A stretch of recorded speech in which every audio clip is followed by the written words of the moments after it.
This video will run you through our time-tested steps for keeping your Jose's looking as good as new for years to come. If your shoes have laces, we like to start by removing them so you don't stain them with polish, and also so you have easy access to the tongue of your shoe.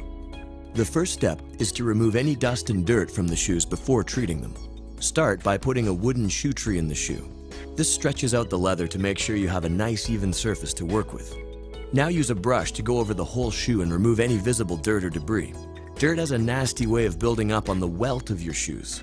That's the stitching connecting the sole to the upper. For this, we suggest grabbing an old toothbrush to make sure you get any dust and dirt out of the welt, which can be difficult with a bigger brush. Once you've removed any dust and dirt, you're going to want to clean the leather to make sure any oils and other residues are removed before we start the polishing process. We like to use a kiwi leather cleaner for the best results. Apply it all over the shoe using small circular motions. Old t-shirts work pretty good for this too. Now it's time to pick a polish color that's best suited to the leather you want to work on. Remember, there are dark and light shades of brown, as well as clear or natural polishes. You don't want to make the mistake of using a dark brown polish on a light brown shoe, for example. Trust us, it's bad news. Now, use a horsehair dauber or a soft cloth to apply a generous amount of polish to all of the leather parts of your shoe.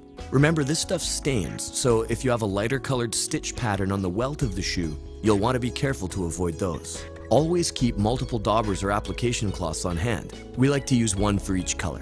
Once you've got the polish on your shoe, you've got to let them sit for a while.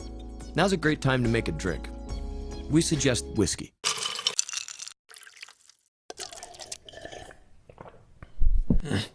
After they've sat for at least 5 minutes, it's time to get down to business.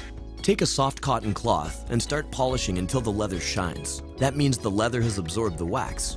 Some people find it easier to do this step with the shoe actually on your foot. At the very least, leave the shoe tree in to keep that nice even surface. For bonus gentleman's points, you might also like to invest in a professional shoe polisher. It makes the buffing process much easier, and you'll also feel a little bit more like James Bond.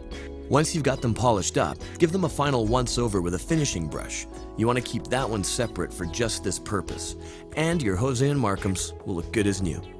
So there you have it. A dirty, worn-in pair of Jose & Markham's has been brought back to life with a few minutes of care and a little bit of elbow grease.